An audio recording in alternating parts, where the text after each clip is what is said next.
Embracing the unconditional love, to holiness, to purity, to self-giving. Embracing the highest way of being, and that is the Trinitarian dimension. I had heard the story of one of the seminarians for the Diocese of Fresno who was this rich pharmaceutical company owner. It was based on a life of parties and a lot of alcohol and drug use. And he said to himself I need to leave this. And I think after a couple of years outside of that, he left everything, and now he's a seminarian for the Diocese of Fresno. I was in Holy Hour there at the parish, my grandmother's parish, Our Lady of Lourdes. He saw me, looked at me, and he came to me. He's like, I feel like the Lord is calling you to priesthood. I didn't know where he went after that moment because I was still in Holy Hour. But somebody gave me his phone number, and I called him. I was like, I'm gonna call him. I'm gonna see what he has to say. He's like, I don't usually do that, so I hope you don't you don't think I'm weird. And I was like, no, I never thought he was weird. I just thought it was insane to realize that somebody just came up to me and said that. I felt like that's where I took it a lot more serious. Like it was through God speaking to him that I felt like he was calling me to this. I was just dialoguing with God, and I was like, if I pursue this priesthood, there's a lot of other things I could do, but I was really thinking, nothing else really would satisfy me. These people they're rich, they have everything you could ever want, but yet you still struggle with not being satisfied, or you have the feeling of not being fulfilled. I had these coworkers when I was working at the restaurant, and they lived a pretty crazy life at work, and when I'd see them, they're always happy, always joyful. Come to find out, I learned one of them actually committed suicide. And that really hit me because here's this guy who was out here having fun, doing all of these things. He ended up taking his own life out of this dissatisfaction that came from that life. I had all of these examples, I guess, and I think God was kind of showing me you could go down any path you want, but will that really satisfy you? If you have the freedom to choose anything, but in the end, all these choices, if none of them make you happy, are you really free?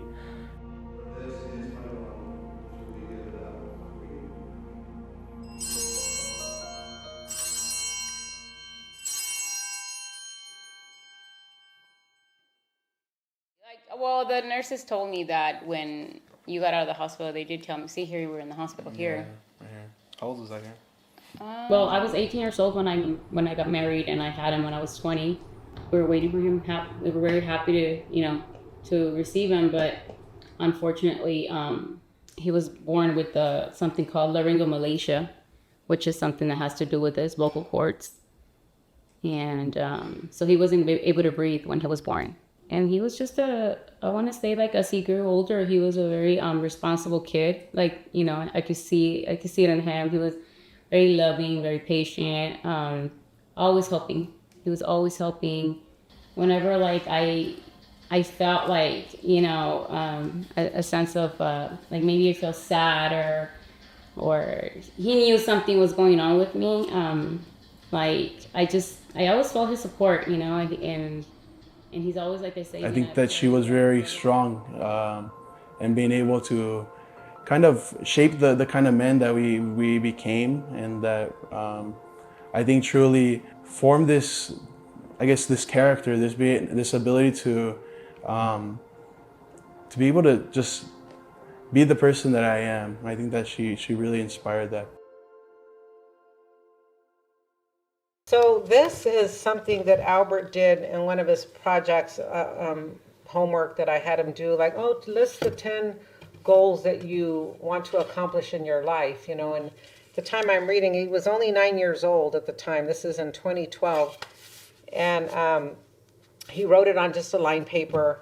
And I saw it one day. He didn't even really show me. I just saw it in his room.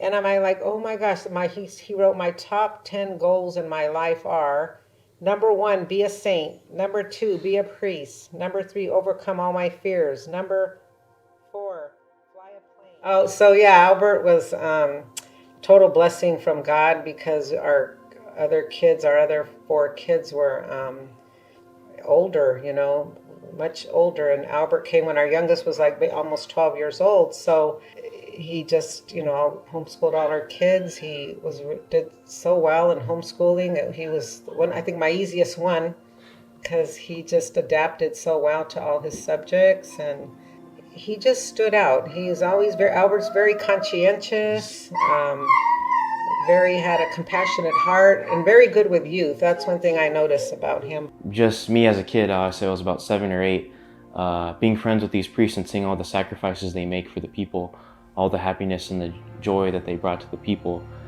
What if I could make people happy like that? Or what if I could do all these cool things for people? His father, Louis Marks, and he was a very holy priest.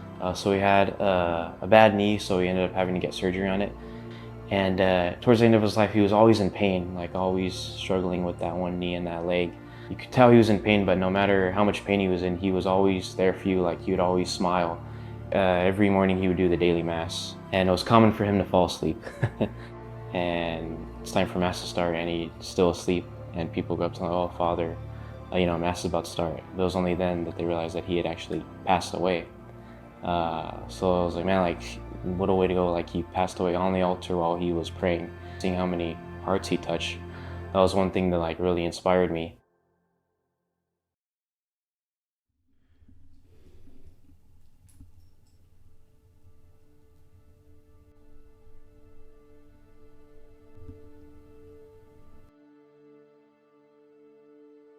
As I was getting into that area of my faith, like as I was in confirmation, I started thinking, well, why are you Catholic? Why are you here?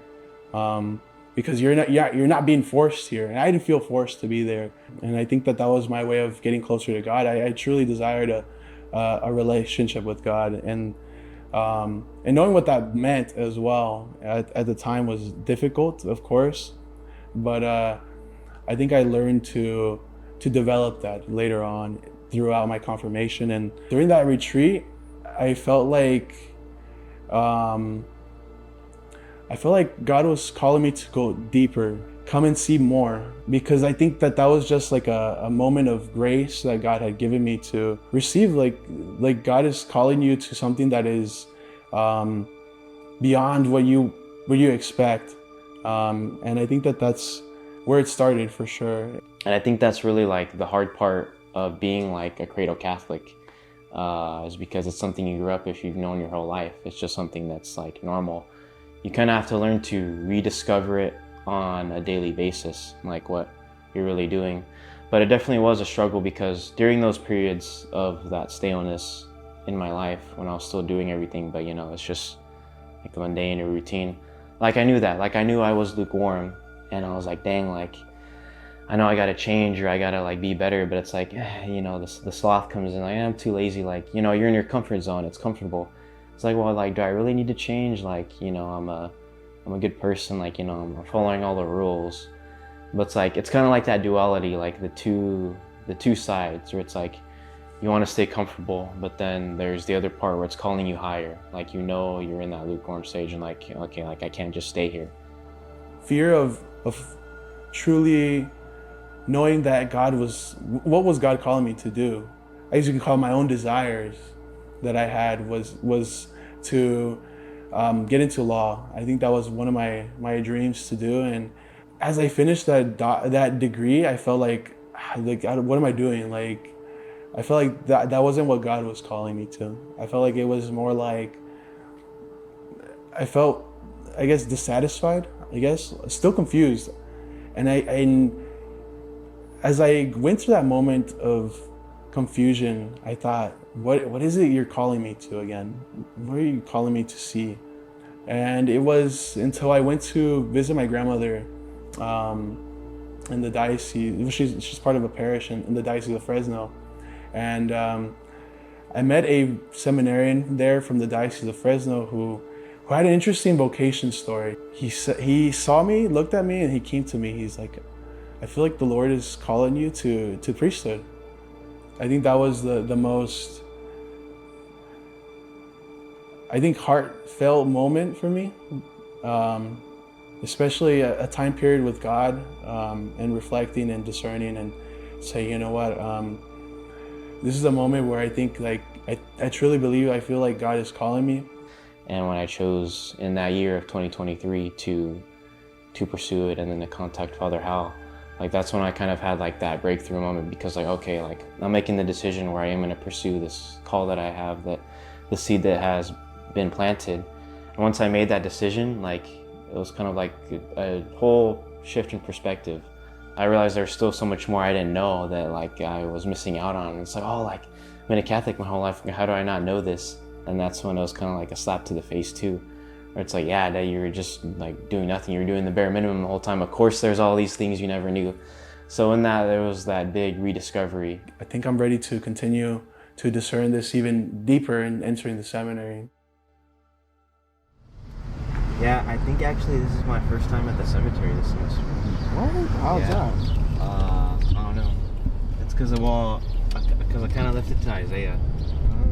So, but I mean, I did the cemetery so much, like in the summer, you know. Yeah. So like. Well, those were like the two ministries you guys were very active in, right? Yeah. Well, because Juan and I in the summer, like, there's a gift you say, in the name of the Father and of the Son and of the Holy Spirit. Oh Lord, we give you thanks for this day.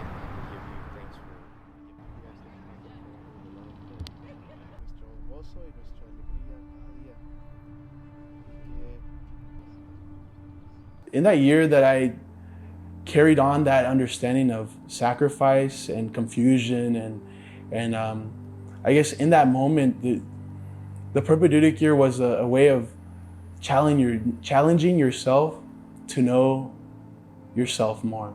Going through the propaedeutic year, it was very difficult because it's a new type of formation. It's a new type of we were the first groups to ever have to do the propaedeutic year for our diocese. So it was something that I was like, well, why didn't the other guys do it? I was like, why did the other guys do it, but we do it? Like we were definitely like the loud guys there at seminary. We were, I think a lot of it too was just the six of us, like we had like really good chemistry. So we're always loud, laughing. But I now feel like one of the luckier ones to have gone through the propaedeutic year and be able to receive that formation that helped build this vocation even more. That first year was definitely a lot of growth for me because the propaedeutic year is focused on your spiritual life and your relationship with God rather than being academic. So I experienced a lot of healing just from myself personally, like just in the little shifts in perspective that we have. So what they taught us is like, oh, you may not have any like big wounds or you don't have any big traumas that you have to deal with or heal from, but we all have incorrect perceptions that we need to have corrected, or you could say healed too, because no matter how small or wrong outlook or wrong perspective may be, you know, there's that saying where whether a bird is tied down by a chain or a string, it still can't fly. So just one little thing can have this big impact on you. We are our own obstacles that we honestly we must turn to Christ. I think that's our great connection with our human formation and with our spirituality. We trust God to guide us and to help us through that moment, to be able to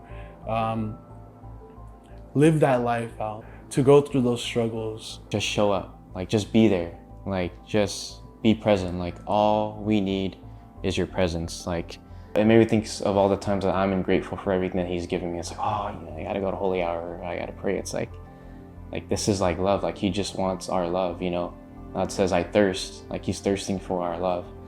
And that mentality that I've carried on, just show up, just be there. Like I've thought about that, like if you just go, like you never know what's gonna happen. Like God could speak to you in a way that he hasn't before. He could communicate with you and show you something. But if I don't do this, like God can't work.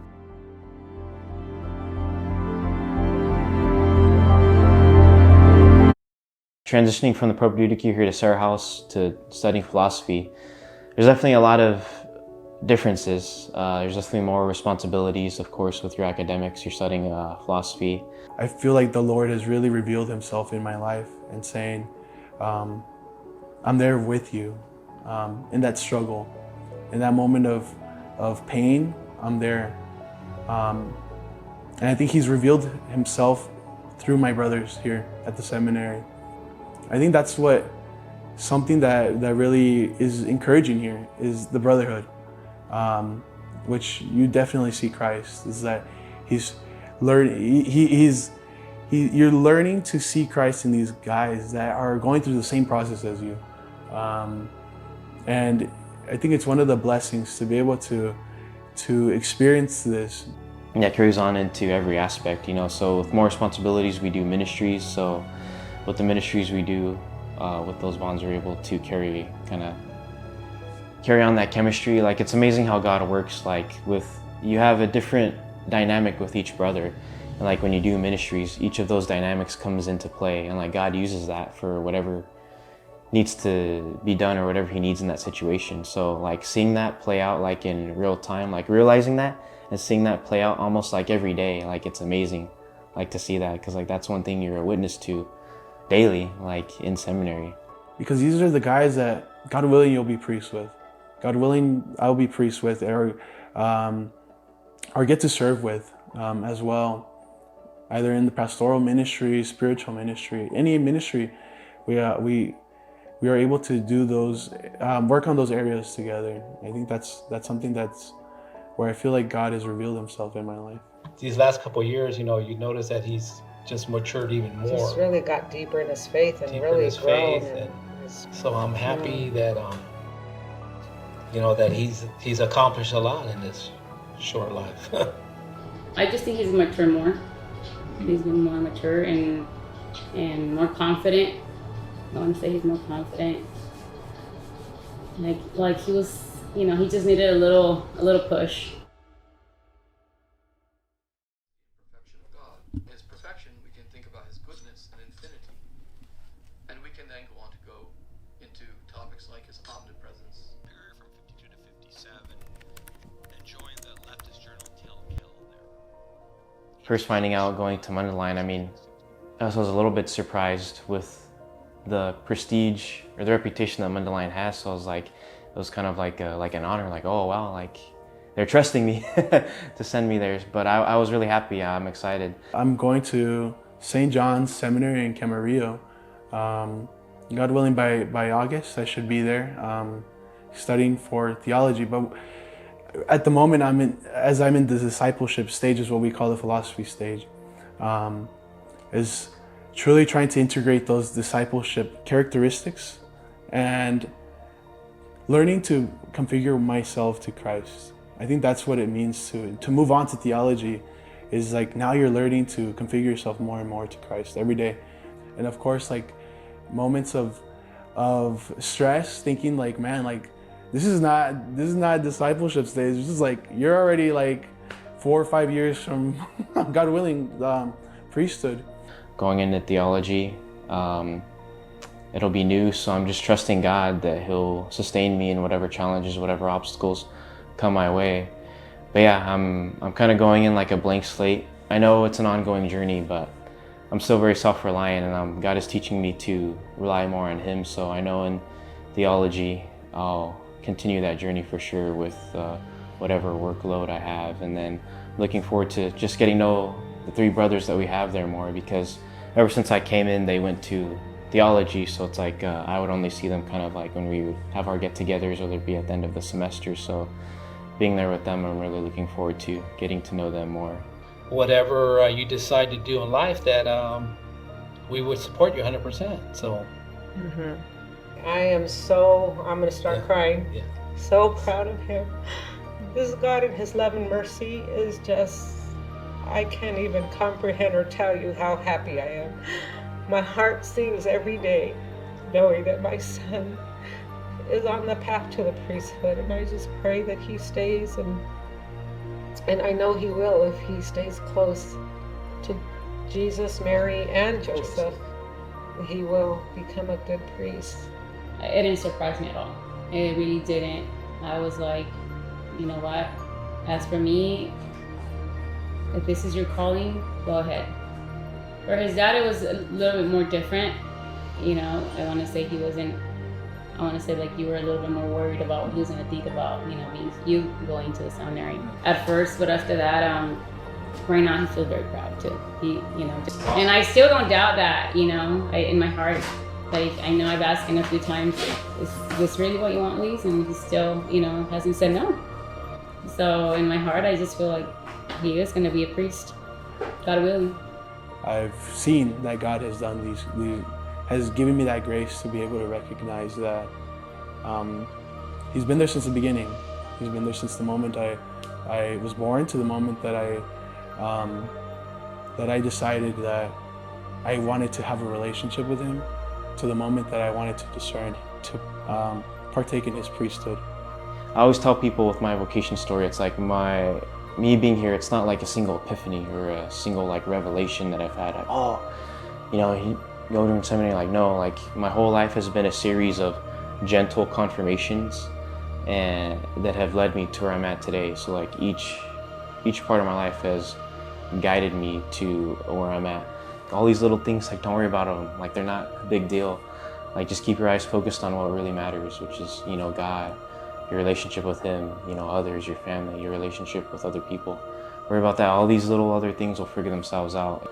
To strive for what is good that God has created for us to enjoy. And of course to remember to just not be afraid of loving, because I think that's our way of being able to connect and to be able to have that relationship with Christ.